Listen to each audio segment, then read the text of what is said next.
Yes, sir. We're back. Yeah. It's another Thursday evening with On and Off the Field with Derf Fan Dylan, live on Facebook and YouTube. As always, we're so happy that whoever joins us. We don't hope for a lot, but, just a few people here and there to nice, kind of talk keep with things throughout the interesting, show. Yeah. So if you're in here, just drop a comment, drop a like, share it. Well, while we're here already, share, subscribe, follow, like, all that good stuff. And since we're already talking about it, Derf, just go ahead. We'll do the chit chat after this. All right. So follow On and Off the Field on Instagram, Facebook, and Twitter, because why not? And subscribe to our YouTube channel, which we are currently live on. But you also get uncut episodes, our live shows, like right now, and other great content. Make sure to rate and review the show on iTunes so we know how we are doing and what you like or dislike about the show. You can find all these links at onandoffthefield.com along with our fundraising efforts and to learn more about Dylan, myself, and the show. Head on over to RTS Sports Network, where you can catch On and Off the Field on the radio on Mondays, Wednesdays, and Fridays from 11 a.m. to 12 p.m. Eastern Standard Time. And while you're on the RTS Sports Network website, head on over to our blog section. We have some really great writers and some great articles out there, so head on over and get reading. Yes, sir. And that's the show. That's all you need to really know, I guess. That's a lot of information. It's all good information. Make sure you obey all of that. Go do it. It's not hard. It's not hard stuff. If you love the show, I know if you love the show, if you're a dedicated follower, you're here week in and week out, what you need to do is go to ononthefield.com or go to the bio on our Instagram, whichever way. And you go to the merchandise tab or the store tab and go buy some T-shirts. Go buy some stickers. You can buy a coffee mug. You can buy iPhone cases. All this cool stuff that has our logo on it. Just go walking around the streets with your mask on and an On and Off the Field T-shirt. Yeah. So our charities are Feeding America and the Boys and Girls Club of America, which all the money that goes into our fantasy football league is going towards the Boys and Girls Club of America. So it's $20 buy-in. We have almost a full league of 12 people. So you do the math, that's $240 at the minimum, which is awesome. Yeah. That's dope money going to charity. So what more can you ask for? I mean, that's a great feeling. I love that. It is a good feeling, yeah. So I don't know. We're going to have to start doing like NBA fantasy leagues too, because apparently this is a really great fundraiser for charity, just doing fantasy leagues. So I guess I need to learn how to do like fantasy baseball. How's that even work? Like you draft a team and it's like you hope they get a hit or like you hope they pitch well. Is that basically what it is? Maybe. I don't know. Fantasy football is really the only fantasy sport I go into when it comes to fantasy sports. So much at like fantasy. I feel like fantasy baseball I could get away with, maybe. But fantasy basketball, if that even exists, I don't know if it does. I think sure it does, but it's like it'd be players' points, like their stats. Like I would suck at that. Scoring points, rebounds, assists. Like as soon as you leave, like the superstars, like the number one, maybe the number two player on each team in the NBA. As soon as you get past them, I don't know who they are. I don't know what they're doing. Right. Fantasy hockey? Yeah, Godspeed. I don't know any of them. I don't know any of them. That'd be the lowest scoring fantasy ever. Yeah, I would just auto draft, honestly. Just Godspeed to my auto draft roster. We'll see what happens. But I would have no idea. Yeah, so that's our fantasy football league, at least, making a lot of great money off of that. Oh, the draft is going to be here Tuesday next week, the 25th, around 7 p.m. Next Tuesday. Yeah. Which is also our finale show for the Maps Media Next Best Podcast competition.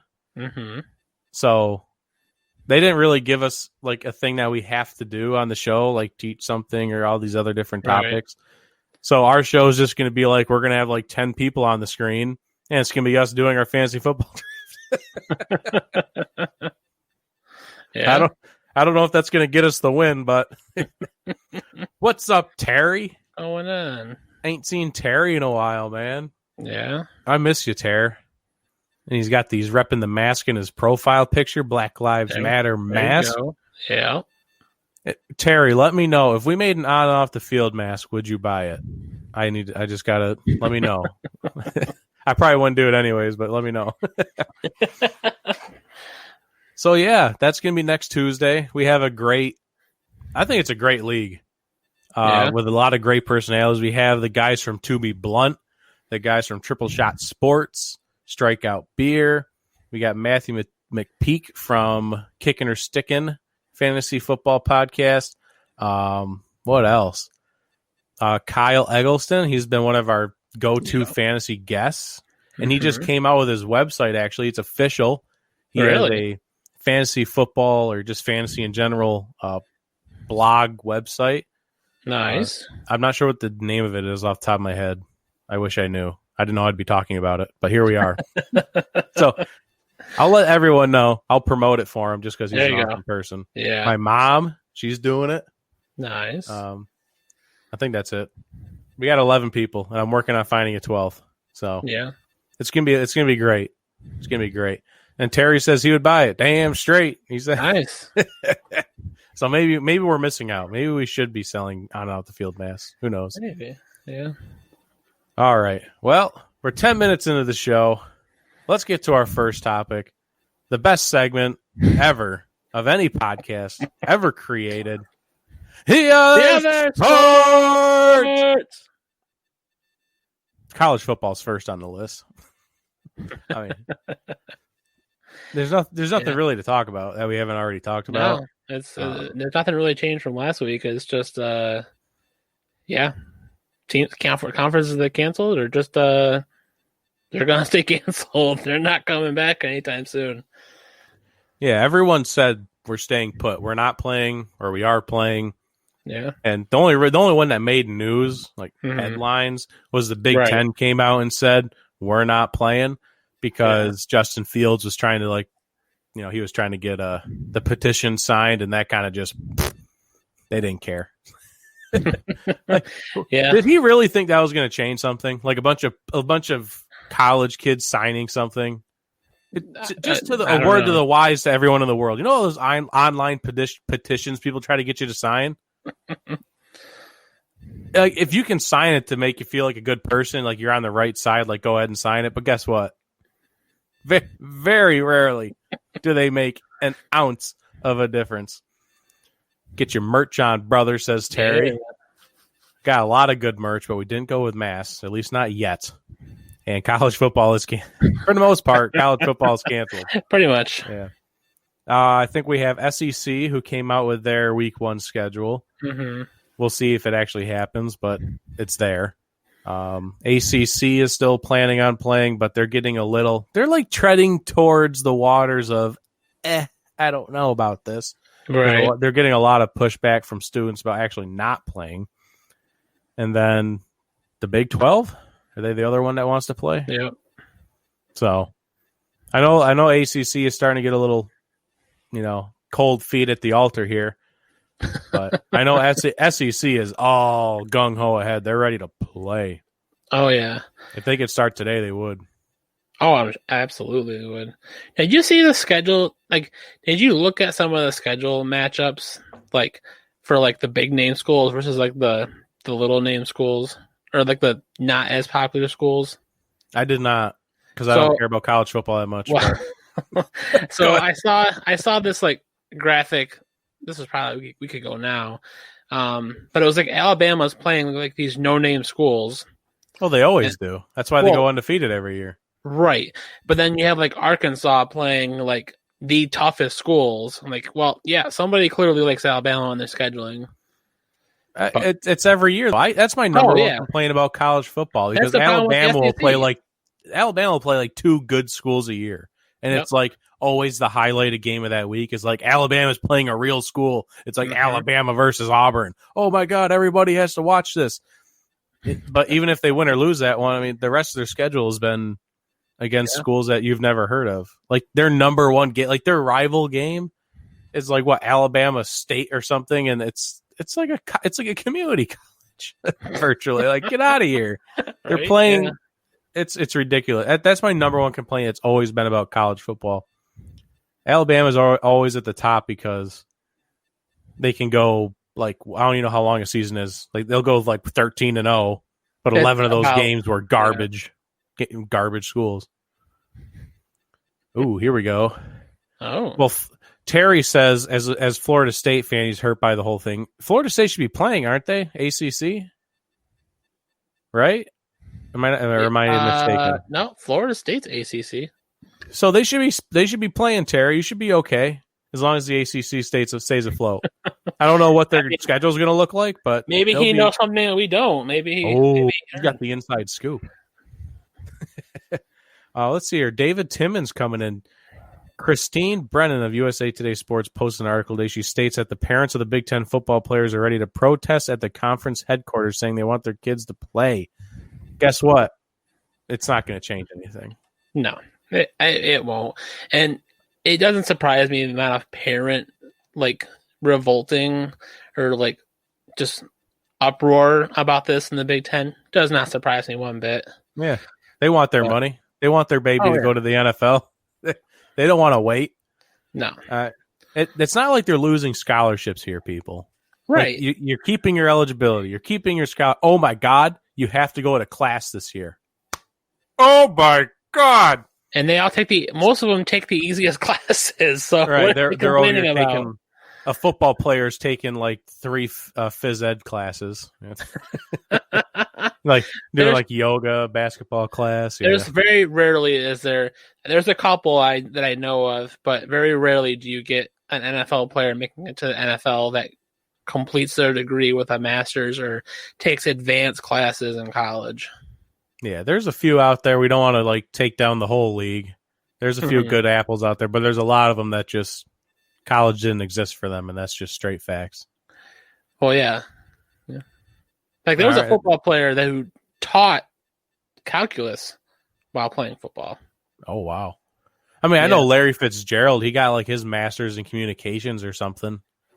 Or maybe it was just his bachelor's. I know that was a big deal. He got his degree. I love Larry Fitz. Just personally, he's one of my favorite guys. Yeah. Terry, you guys are awesome. I have to get you on the podcast when I ramp it back up. Absolutely. All right. Terry, I'll be on whatever you got. Whether it's ramped up or not, I'll be on it. Whatever you want. Oh, share it while you're here. There you go. There you go. Absolutely. Thank you, sir. Thank you to anyone that shares, anyone that likes, anyone that heart reacts, because Terry heart reacted because he loves us and we love him. Let's get away from college football because there's really nothing else there. We got the NBA. Now, yesterday's news, the Raptors beat the Nets again. That's not really much of a thing going on. The Jazz figured out how to play basketball outside of Donovan Mitchell. He just always knows how to play. But they beat the Nuggets 124-105. The Celtics just absolutely crushed the hopes and dreams of any 76ers fan on the planet. Beat them 128-101. And then the Mavs just keep riding Luka and Porzingis, and they ended up beating the Clippers 127-114, even though Luka fouled out, or at least he was in foul danger for a lot of that game. But they pulled it together. I mean, when they got Porzingis, I was shocked that Porzingis wanted to go there. And then I guess it wasn't his choice. I think it was more of a trade, whatever the case may be. But the Luka Porzingis combination has proven to just be something that I don't think anyone knew what it was going to be at this point in time. Right. Luka's what, 21? 21 or 22. He's somewhere but he's basically a 5-year vet. Right. Because he played in the international leagues. And that's why we've seen like Porzingis. Yeah. People come from overseas. It's ridiculous. Pardon the interruption while we take a quick commercial break for the RTF Sports Network. Enjoy the rest of the show. And now you have two of the top foreign players right now in the league on the same team, and it's showing their experience from when they played over. It's not like you're getting a freshman or sophomore out of college and then they have to go play in their G League for like a couple of years or right. or they're just bad in general. How many players from Duke in the last 5 years are making it big these days? Like, I know there's a lot of players, if you go back and you look them up, like there's ones where like you looked at them and like, oh, this guy's going to be the next great thing in the NBA coming out of Duke, and then they flop. It's just because they're spending 1 or 2 years in college and then they're not ready. Right. I mean, I'm struggling to think of another Duke player besides Zion. I would have to look them up to get specific names. Like, I want to say JJ Redick, but I thought he was a Tar Heel. I'm not entirely sure. I mean, I would have to pull up a list. This is why this is the other sports. Tatum, Kyrie, I guess they were Duke players. Okay. So those are two. Tatum's coming around. Yeah, he's getting his feet underneath him. There's a couple I'm thinking of specifically in the back of my mind, but I don't know their names. And Terry asked what the whole ejection problem was the other day. It was the softest ejection you'll ever see in your life. Like Porzingis was and some other player were yelling back at each other, and Porzingis ends up getting in his face, shoves him a little bit, and got ejected. Like not even a technical, just nothing, just get out. It was ridiculous. RJ Barrett, he's with the Knicks right now, so his career's over. He's not doing nothing. We checked on the Bucks. You want a live update? Yeah, give me the live update on the Bucks and Magic. It's halftime right now. We have Milwaukee up 64 to 43 on the Magic. All right. So they're up by 21. That's not good. No. But that's what we came to. That's what we expected to happen. Right. Magic winning game 1. I think the Bucks just kind of slept on them a bit. Oh, yeah. I don't think that's going to happen here on out, though. No, it'll be a 4-1, probably a serious sweep. All right, let's move on to let's do NHL real quick because we'll blast through that, and then we got a lot to talk about with Major League Baseball because I am mad. I am furious. Yeah. As mad as I've ever been at Major League Baseball. I actually said to myself at one point, I might be done with baseball. I said that to myself at one point. I knew it was a lie. Like, I really wasn't done, but like I said to myself, like I'm sick of baseball. Mm-hmm. So for the NHL, the Blue Jackets, Coyotes, Blackhawks, and Hurricanes were all eliminated between 2 nights ago and last night, I think it was. Because we didn't talk about it on Tuesday. We didn't get around to it. Yeah. And they get to leave the bubble now. If you want to look on the bright side of things, they get to go home. Yeah. And then the Flames and the Capitals are on the brink of elimination tonight. Oh, man. And I think the Flyers are playing the Capitals. I think. Oh, the Flyers are playing the Canadians. Yeah, the Flyers are hot, man. Yeah, they are. Flyers are flying. Which is shocking. 2 years ago when they were champions? Because last year was the Bruins or no, Blues? I can't. I don't keep up. I think it was the Blues last year. It was the Blues and last then it was year. because the Capitals beat the Penguins. That's when Ovechkin got his first. Yeah. Yeah, because I remember that. I know last year was Boston, St. Louis. I just couldn't remember which one won. Yeah, it was the Blues. I'm like 95% sure. But that's really all we got for NHL. I can't go into like headlines for you. No. I got nothing for you with the NHL. I wish I got into the NHL more. I just can't. I don't know why. Yeah. It's like it's so close to being soccer. Like pretty low scoring. You just go back and forth. You pass the puck around a little bit. Granted, like there's some hitting, like you check people and stuff like that. But at the end of the day, they don't even let them fight anymore. Mm-hmm. It's just not. It's just, I used to watch a lot back in the day with my dad. Like, because my dad was a Flyers fan, I became a Penguins fan. Like, we used to watch a lot back in the day when it was exciting. Right.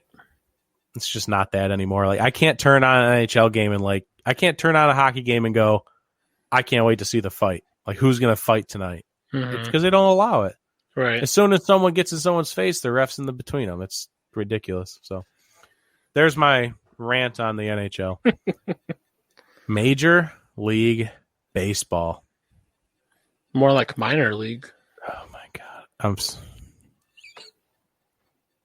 I'm so I could just start screaming from here on out for the next 40 minutes, but let's start on the bright side. Okay. We'll stay positive here for a second. The Mariners beat the Dodgers. Wow.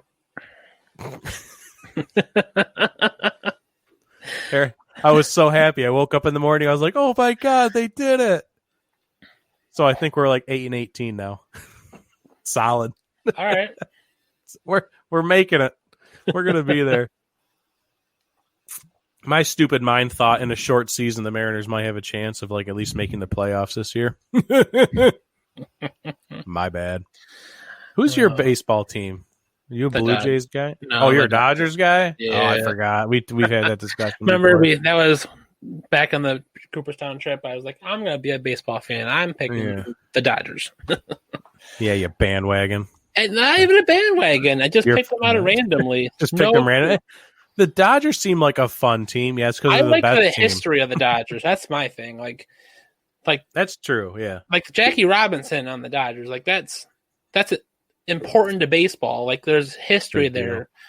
Like there's league altering history with the Dodgers. And like that's what I like about it. Do you know what number Jackie Robinson was? 42. Okay, just wanted to make sure. I just wanted to confirm that.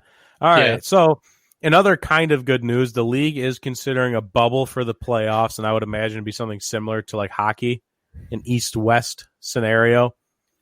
So at least if they manage to make it to the playoffs somehow, some way, there's 21 teams. Is that what we're doing? No, that's an odd number. I don't know. I forgot what number they were using. 16? Is it 16? I thought it was 8 and 8. It was like 2 or 4 more than usual. I thought, but we talked about it before. Right, because they got these like weird, like almost play-in game scenarios now.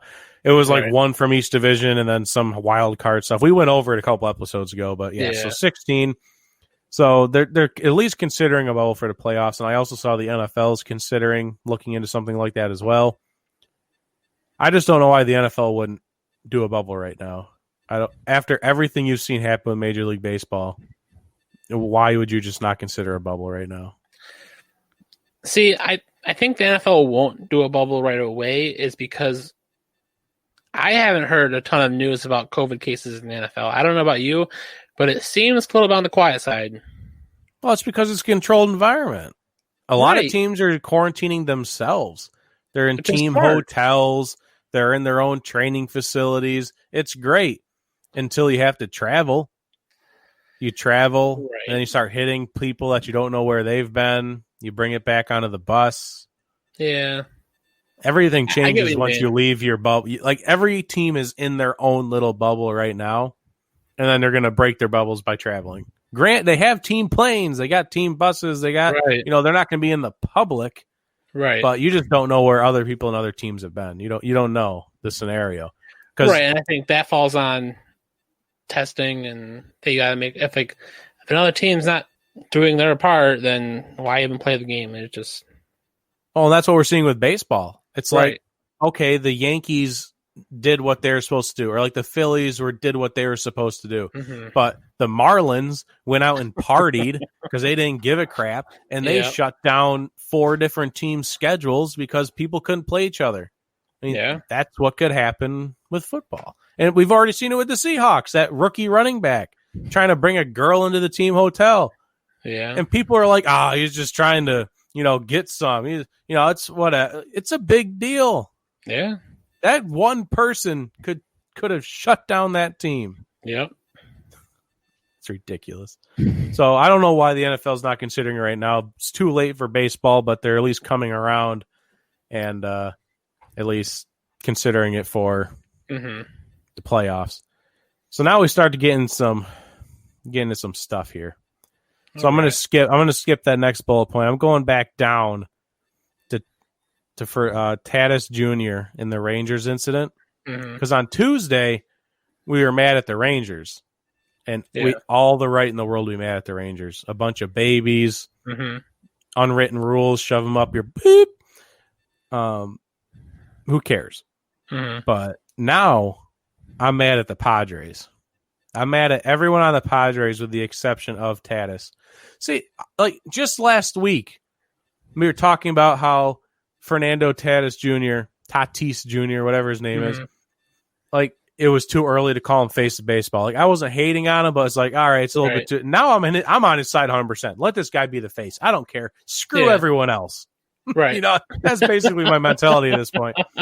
I want his face plastered everywhere. Maybe that was their plan all along. This was planned because it worked. Yeah. Because I watched, I don't know if you know who this is. What's his name? It's Jomboy, Jomboy. No clue. He makes these good, funny breakdown videos on Facebook that he kind of like talks over. They're really good. And he was breaking down this whole incident. And after he hit his grand slam, the next batter up was Machado, but there's another batter after that. He got a hit, but he got out at first base. So, he just runs through first. He starts taking his glove off. He looks towards the Rangers dugout, and he says, you could read his lips. He says, we'll talk to him. We'll talk to him. Like, so now the Padres are like, yeah, we know he messed up. So you can see as they pan back over to the dugout, there's a couple players and the manager talking to Tatis Jr. And this kid, going to possibly be the face of baseball, he just hit a grand slam. He's hyped. He's like leading the league in home runs. He's having the time of his life. He's a young kid in Major League Baseball. His name is everywhere. He hit a grand slam, and his teammates and manager are putting him down. They panned. You could see his face. This is his face sitting in the dugout just moments after hitting a grand slam. Because he's getting his ear chewed off because he did the wrong thing because there's an unwritten rule. Oh, jeez. Yeah. That's the disgraceful Padres. I was just mad. I was watching that video. This is a young kid. This is who you want to lead the league. And he hits a grand slam and you punish him for it. Yeah. His own teammates. Yeah, there go the Padres. Because now, wouldn't be surprised if he asked for a trade. Get me off this team. That's just sad. Oh, yeah, absolutely. I'm just so sick of baseball. The fact that his own teams and manager would punish him, and it was all in his face. There was a teammate in his left ear, his manager in his right ear, and he's just sitting there, like he just got hit with a belt, like he was a little kid, spanked. Just disgraceful. I'm sick of baseball, and it's only going to go downhill from here, folks. Trevor Bauer he made these awesome cleats.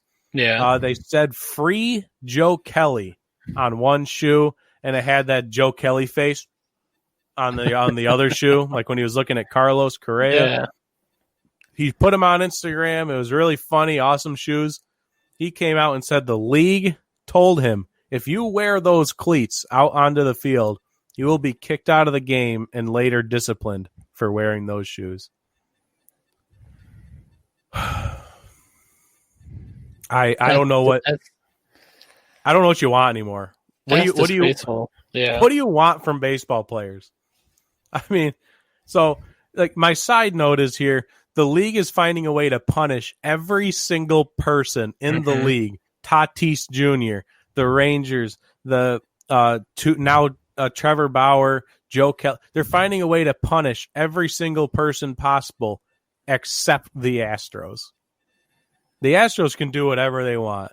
Not a single player's been punished. Sure, the manager got fired. They got fined some money. Something happened with draft picks maybe. They're still playing. Every single one of them is still playing. And these other people, they told Trevor Bauer, a good, young, top pitcher in the league, maybe not too young, but you know what I'm saying.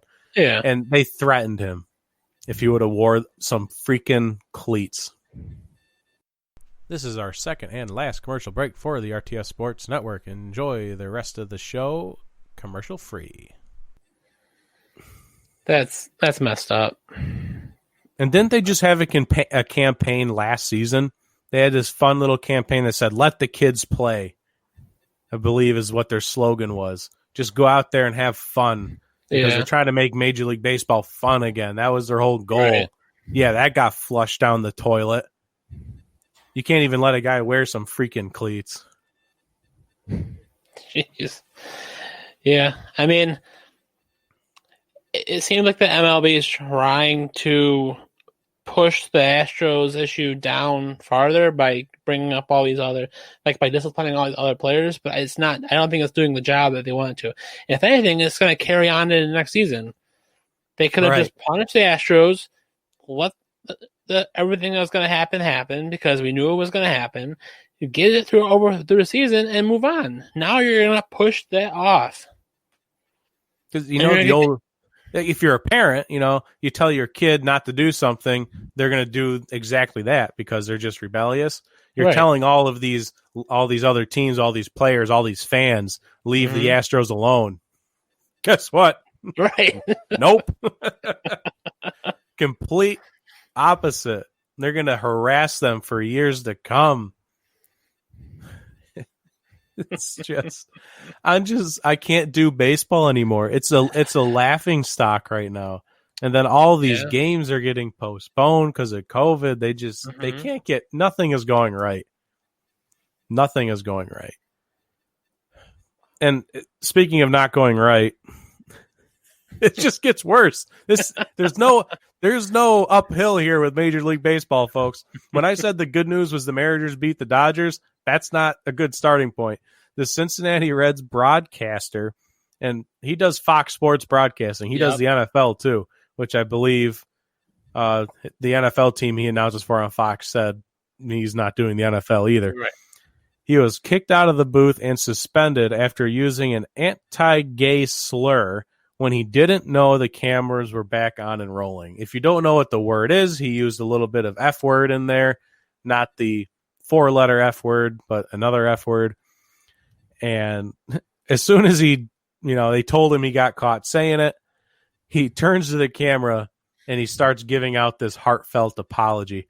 Oh, I'm sorry for whoever I hurt. I know kids. I never mean this. I love all people. And then Nicholas Castellanos gets up to the plate and he hits a home run. This dude is in the middle of his air quotes heartfelt apology. And this is the play-by-play guy, middle of his heartfelt apology. And he goes, oh, I'm so sorry. And Nicholas Castellanos hits the ball, drives it, and it's out of here. Home run for Nicholas Castellanos. The Reds are now up 4-0. And I'm really sorry for using that slur. That really, are you kidding? That's clearly an act. He's not sorry. He doesn't need to broadcast. He doesn't need to be a broadcaster anymore. It's as simple as that. You can't go from being heartfelt to calling a game and actually mean it. It doesn't matter. It doesn't work like that. The guy was excited. It wasn't oh, it's a home run. All right. Oh yeah. By the way, I'm really sorry. Oh my God. Oh boy. Baseball. Granted, this isn't the league's fault. The league will be at fault if he doesn't get fired. I guess that's more of a Fox Sports thing. He needs to he can't be behind a mic for the rest of his life. Yep. Oh my God. And the fact that he got caught saying it wasn't a slip up when the cameras are on. He was just blatantly saying something anti-gay when the cameras were off, because that's just that's who he is as a person. Yep. That's sad. God.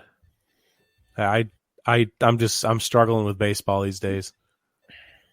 And maybe it's just because the Mariners suck, and that might help my cause a little bit more about not caring for baseball, but everything we just went over, it's not just me, folks. There's a lot of upset people out there with Major League Baseball. It doesn't look good for baseball to be America's pastime much longer. Yeah. That's always been America's pastime. Well, just because it's the longest sport doesn't mean it has to be America's pastime. We can move on. The NFL's been around for 100 years. Let's make that our pastime now. Screw baseball. Might as well be. Let's be honest. America's pastime of baseball, I don't know the years exactly, but for most of that pastime outside of when football was here was when there was still segregation of whites and blacks in baseball. So I mean, you really want that to be your pastime? Like, yeah, baseball's our pastime. We used to not let the blacks play with the whites, but hey, that's besides the point. Like, okay, yeah, yeah, maybe pick another sport. Let's go with lacrosse. Lacrosse seems like fun. It is fun indoors. Lacrosse is fun. I do. We had tickets to go this year to the Rochester team. Yeah. Obviously, COVID happened, but I love me some indoor lacrosse. That's good stuff. Ooh, Lee's Winnie joined my party. My watch party. I think she already left. I didn't. I just saw it now. Darn it. Hi, Lee's. Oops. So we're gonna move on. That's all we got for other sports. Well, all we got. 40 minutes later, but gonna move into some NFL news. We didn't get to talk about it on Tuesday because that show was all over the place, but it was a lot of fun. Yeah, it was. The Washington football team hired Jason Wright as their team president. He used to be a former player, former running back, and he is now the first black team president in NFL history and also the youngest at 38. Yeah, it's awesome. And in other news, Darius Geis beat up some women and got accused of raping 2 girls in college. So the Washington football team's just kind of, they're evening themselves out. Yeah. Right. I don't know. I saw Jason Wright do some interviews when they announced he got hired the other day, and it was pretty. I felt good about the hiring for the Washington. Like it was, I think he's the right guy for the job, and he made sure to emphasize that. Like, I was the right guy for the job. Just because I'm black, it's a bonus. Because I bring I have the right skills to do that job and to bring this team into a better spotlight. That's why I was hired. That's what we should be focusing on. I get, yes, first black team president. That is awesome because now we are putting another dent in systemic racism in the NFL or in Major League Sports in general. And I think that's great. And just the fact that he's 38 is awesome because he's not some old fart that's going to try and do it from the 70s, the same style as from back from the 70s. Oh, we gotta get all these linemen and gotta run the ball 1,500 times a year and hope for something there. Well, we didn't get it. Run it again. It'll work. I hope it's a good hire. I hope it works out. Because that is like a good hire, yeah. That's all very good points. You at least have to acknowledge these things. Like he's the first black team president and he's the youngest. You have to at least acknowledge. It was like back when Russell Wilson won the Super Bowl and everyone was saying he was the first black quarterback to win a Super Bowl. And everyone was like, everyone was making a lot big deal of it. And Russell Wilson just said, okay, you said it, but let's move on. Let's not we don't need to focus on that. We know it's a thing. It happened. Move on. You don't want to pander to it. When you start pandering, oh, he's the first black team president. Oh my God.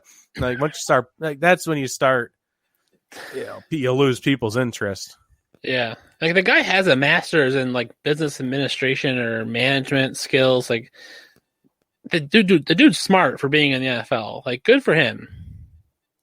Maybe he'll Moneyball it. That's a good movie. You ever watch Moneyball? I feel like I've seen bits and pieces. I don't know if I've seen the whole thing. I sat down. I think it was on TV once, back when I had cable, so it was a long time ago. It was a good movie. I mean, I wouldn't say I'd watch it again, buy the DVD or something, but it was It was a good movie. Oh, the Kansas City Chiefs. You got 2 pieces here for the Kansas City Chiefs. The Chiefs announced they're going to have about 22% capacity for fans, which will be about 16,000 will be allowed to attend Chiefs home games starting out. And just to kind of tally it up, I don't think I got all of the teams, but at least ones I know from memory.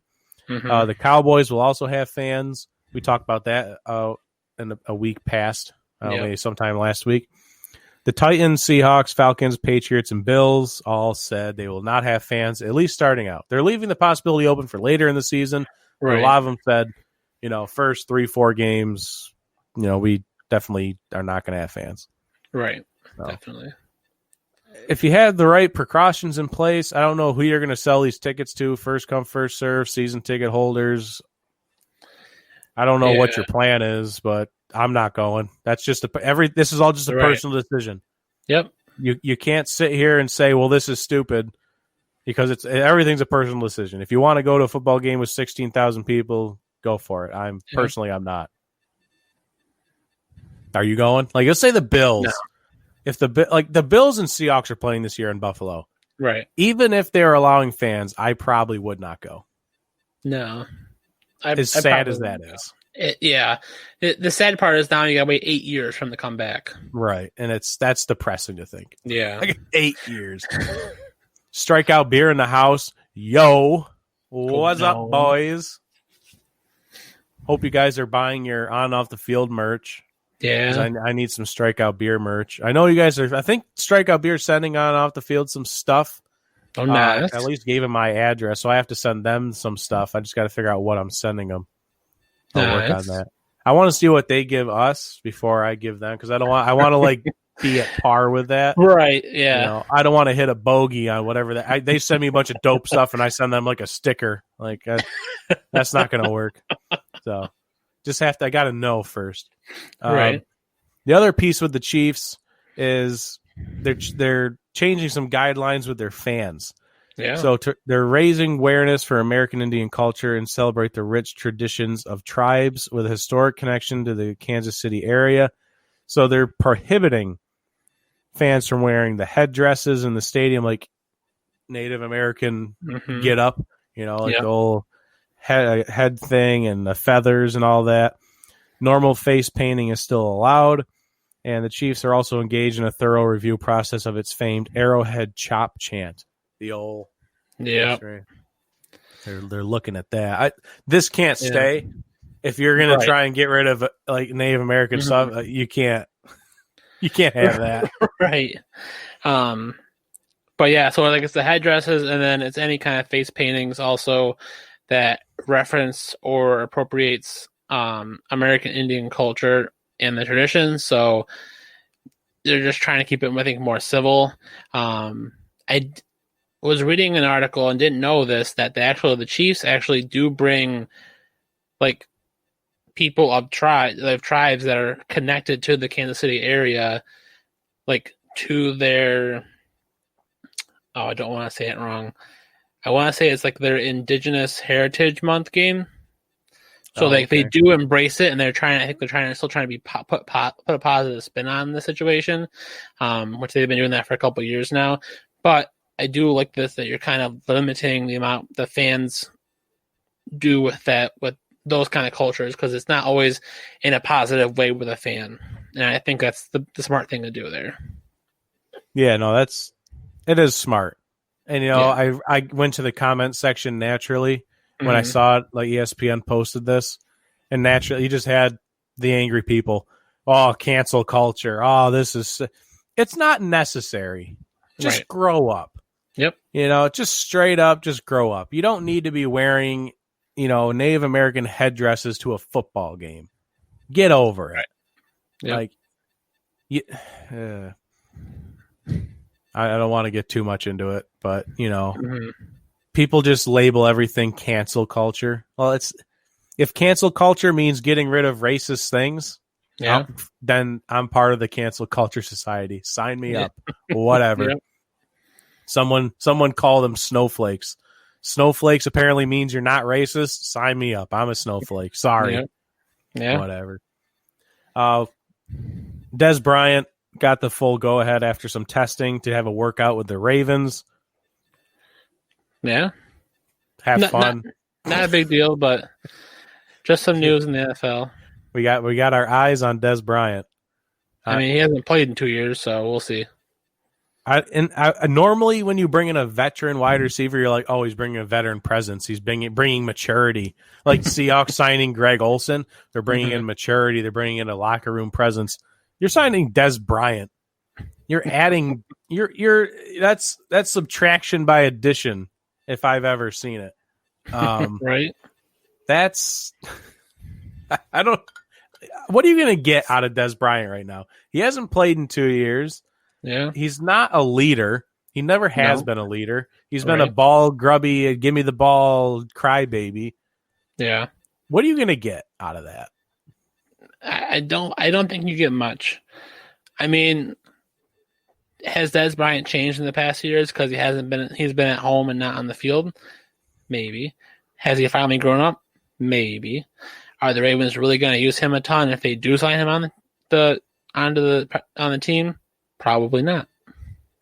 Probably it's going to be a very like specific scenario that they're going to use him. Like that's not the Ravens scheme. There is to be pass happy with a give me the ball wide receiver. Like right. The receivers are kind of no name guys half the time because they run the ball and Lamar Jackson does his twirling and jumps around defenders and runs for 100 yards a game. Right. Like if I had to give Dez Bryant a stat line for this year, it's like 600 yards and 3 touchdowns, and the 3 touchdowns might be generous. Right. Like yeah, that's if he doesn't get hurt. Yes. Because who knows how good that Achilles might be still. Right. Yeah, let's not forget Dez Bryant didn't just leave the league. Like he went down with an injury. He's not a fully healthy guy. He might be now, but at least when he left the league, he wasn't. So I guess that's what this workout's all about. Right. So I just don't know what you're getting with that. I don't know. Go for it. Whatever. Right. And the one I made fun of today on social media, I made a little meme about it. The Bills came up with a new temporary name for the stadium while they await a sponsor. Can you guess what the name of the stadium is for those who don't know? It's a doozy. It's a good one. It's the Bills Stadium. But no, that's the name. I'm not just saying just saying like it's the Bills Stadium. Like that's the name of the stadium now. It's the Bills Stadium. Yeah. Like you had fans yelling from the rooftops, name it Ralph Wilson Stadium. And they just said, Bills Stadium. That should be fine. I don't see anything wrong with that. Like, what's wrong? What's wrong with that? I put in here, it's about even par with just saying the Washington football team. And now you have Bills Stadium. Like, what is it? One of two things. Like, we just got done talking about with the Chiefs, but is it they're just afraid to offend someone? Because I feel like that's what happened with the Washington football team. Like, they just didn't want to come out with anything because they were just afraid that whatever they choose, it might not be good enough for, like, everyone. And then Bills Stadium, even though they are handed a gift in Ralph Wilson Stadium, they just went with Bills Stadium because maybe they just didn't want to offend anyone. Well, I don't think it's an offending someone situation. Like, people want Ralph Wilson Stadium because of its history, because it's been called that before. Like, that's the owner. That used to be the first owner of the Bills. Like, I get that. But that's not a temporary name, though. But it should be the permanent name. Like that. I think that's what everyone's saying. Like, you don't need a temporary name. Just do Ralph Wilson Stadium and call it a day. Like, go back to the history when the Bills were good. Sorry if that offended you there. I don't. No. It didn't offend me. My opposition to that is that the Bills, I don't think, want to go with that as a temporary name because they're planning on replacing it. Because the reason it turned it into New Era Field is New Era had an agreement with the Bills, and like, we're going to do this. Money talks. Like, that's the thing. The Bills want a sponsor, and I think that's what's going to do it. That's why I think they're doing Bills Stadium. It's not fancy. It's okay. I'm okay with it. It doesn't bother me.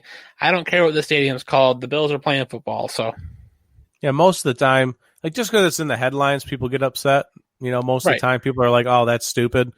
Like, once they come out with, like, because whoever the sponsor ends up being, like Gillette Stadium, that's already taken. I'm just trying to think of a product, Stapler Stadium, whatever the Stapler's called. I don't know. It's like Staples Stadium. Let's say that ends up being the name. People will be mad for like a week, and then you'll forget what the stadium's even called. Like, that's just the reality of what normally happens. So, the team gets their money, and everyone moves on. Yeah. I think that's all we have for NFL news. So we're going to round out the show with our main segment, the love and hate relationship of fantasy football. Tony comes in. What's up, Tony? What's going on? Saying what up from Strikeout Beer. What's going on, man? It's Astroglide Stadium. I feel like I should know what that is. I think I do know what it is, but don't tell me. Maybe I'll Google it later just to confirm what I think that is.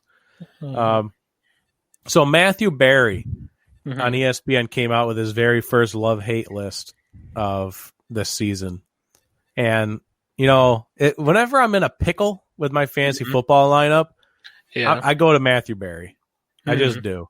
Whether you agree that he's the best or not, he's let me down a few times, but everyone will let you down if a hero. Oh, yeah. I just like Matthew Berry. Everything's backed up. He writes good articles. He does it in a fun way. He has a fun show now with like puppets. I don't. It's a good time. So I normally go to Matthew, and every single week I read his love-hate article. Every time. I love this article. So he came out with his first one, and this one's not based off of sleepers and busts, et cetera, et cetera. This one was based off of, since it's still draft time this year. He did this based love and hate based off of their ADP, their average draft position. So some of these might be question marks. He's got bits and bits are fun. Oh, he's got bits and bits are fun. That's true. Yeah. Yeah, that is true. Matthew Berry's a fun guy. And so this list might make you scratch your head a few times, but just know a lot, because it made me scratch my head, and then I had to think, and I read some of the things he said. I didn't read the whole article. I was too busy today, unfortunately. But after some of the ones I read about that, I was like, why would he say that? It made sense. So let's dive into this list a little bit. We'll see if we can have enough time. All right. Quarterbacks. His love quarterbacks are Dak Prescott, Tom Brady, Daniel Jones, and Ben Roethlisberger. Those are the 4 quarterbacks he picked out that he loves based off of ADP. Oh, I mean, it depends on when they're being picked, and I didn't pull up these people's ADPs.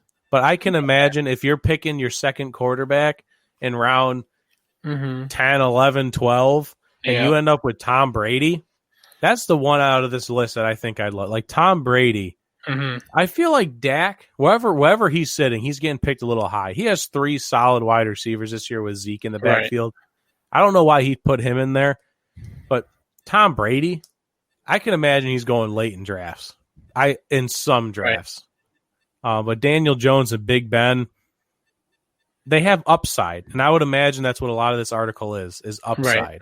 Yep. If Big Ben stays healthy, sure, he would be a great second quarterback to take in the 12th round. Daniel Jones, he has Saquon in the backfield. Sure, why not? Yeah. Do you have a general opinion on those loves? That's what I get out of it. I agree with you there. I'm hoping Tom Brady is a love because it's not someone's first quarterback choice; it's their backup. Right. Because Dak is the only one on here that's a starter. Let's be honest. Right. I think Daniel Jones has upside, and I think, like what you said, that's why he loves him. The upside for a second-year quarterback now. Yeah, Daniel Jones. Yeah, second year. So there's progress there. You're probably gonna have to ride or die for a little bit with him of a couple of these players, but you hope you're riding for the rest of the season with them and not having to put them on the waiver wire. So, if you end up with these guys as your backups in your draft, I wouldn't imagine you're too upset. He always does honorable mentions for his loves. And he put Jared Goff, the Jockstrap King, and Gardner Minshew, and Teddy Bridgewater. I honestly love his others more than his loves.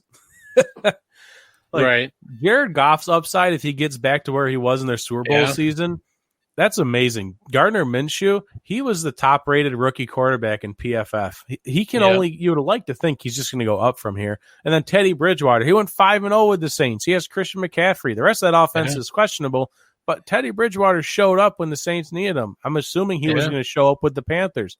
I love his others more than his loves. Yeah, no, those are good ones. The Jared Goff one, I'm a little hesitant on. I mean, McShay's got to work with him a little. They probably have something coming up this season that will blow us all away. We'll all be wrong. Jared Goff won't be a bust. He'll be back. He'll be an MVP. Yeah, he'll be in MVP talk. I like the Gardner Minshew pick.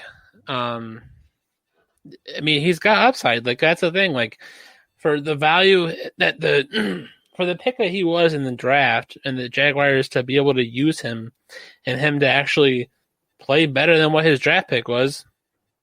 Absolutely. You're gonna have an interesting fantasy football team if you pick up the Jackstrap King. I might, just for fun, if he's still there in like the 15th round. Yeah, I'll probably end up taking him. His two hates were Aaron Rodgers and Jimmy Garoppolo, and I would imagine those are good because Aaron Rodgers, a lot of downside there, a lot of potential downside with like no threats. Mm-hmm. He could get injured again. Very little offensive weapons, and then Jimmy G. They just lost one of their receivers from last year's draft now. Hurd is his last name. So they don't have Deebo Samuel. And even when he comes back, he has a questionable injury. They lost their young guy from last year. They lost Emmanuel Sanders. They have George Kittle, and the guy they drafted this year is a rookie. That's it. Jimmy G is not a starting quarterback in fantasy football. No. So I'm all for his hates. Yeah. No, I completely agree there. Overrated garbage. Whatever, Danny. Overrated Danny piece of garbage. Yeah, there you go. Something like that, yeah. Long list for running backs. So he does running backs and pass catchers.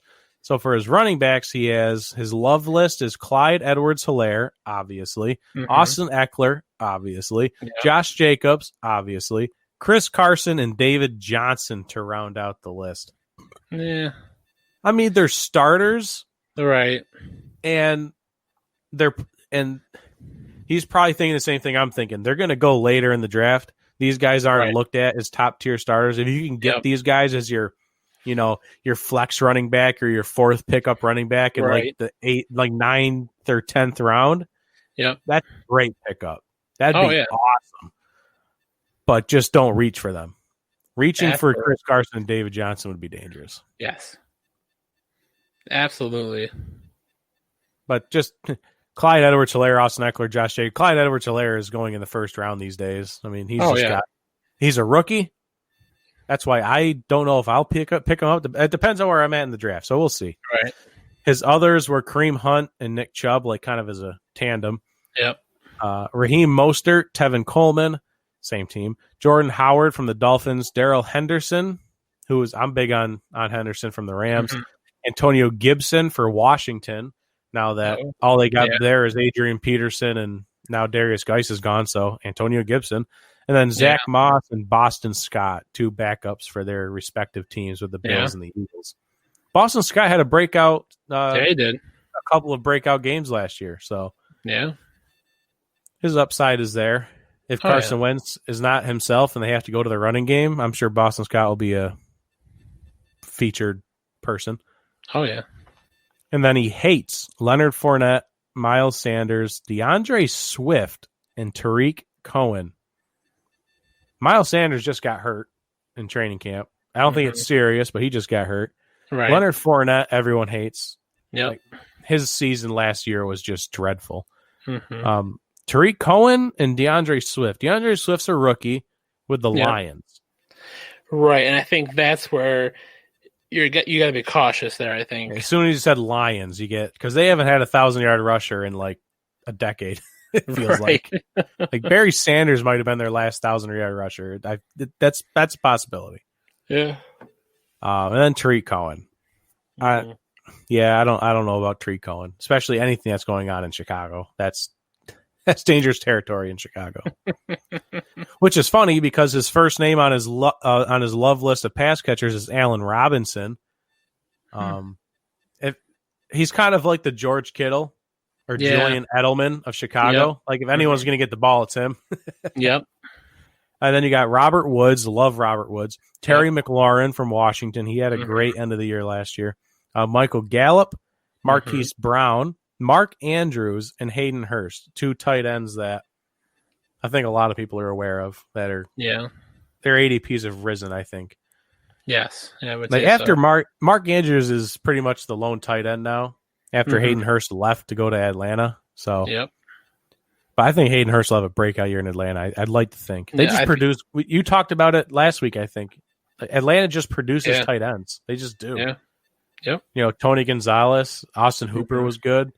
Yeah. I would have wished Jimmy Graham would have went to Atlanta. Who would have known where his career could have taken off there? Right. He's got Marvin Jones Jr. on his honorable mentions. Will Fuller, if he stays healthy, we talked to Kyle Eggleston about that. If Will Fuller's healthy, he's great, but that's a big if. You know, same thing with Sterling Shepard. And then you got Deontay Johnson for the Steelers. Alan Lazard. You know, I guess if you need a third option for the Packers, he's your guy. Rashad Perriman for the Jets. I was saying Rashad Perriman before. I'm a fan of Perriman with the Jets. You know, Robbie Anderson's gone. Yeah.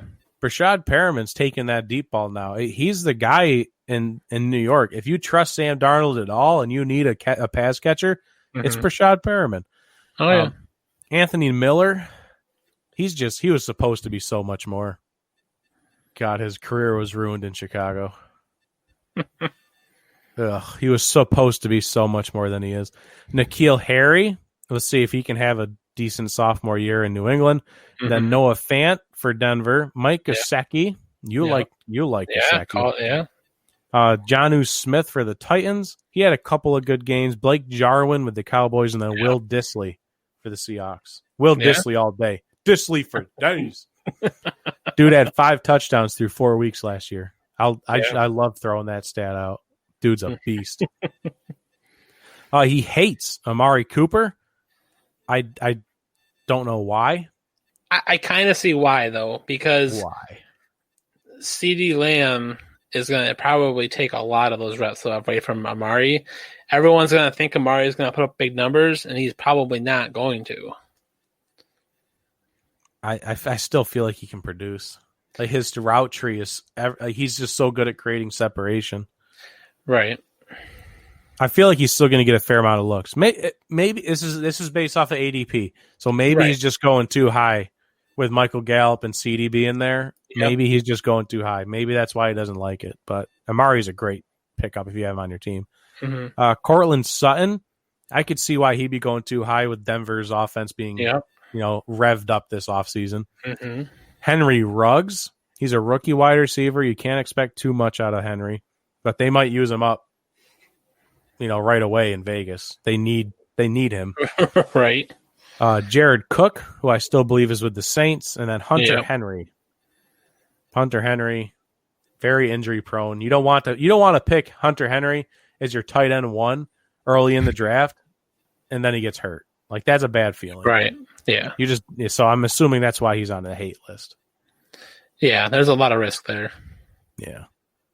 But that's our list. That's Matthew Berry's list. Yeah. Hope, go check out his article. Matthew Berry doesn't need me to, plug his article for him. He does good enough. But I love his article. I thought that was a fun list to look at because we got our draft coming up on Tuesday. So make sure everyone's tuning in next Tuesday, the 25th, 7 p.m. Eastern Standard Time to watch our live fantasy football draft for our charity league. It's going to be really fun. Can't wait. And I think that's it for the show. We have to sign off here. So as we sign off, protect your nuts.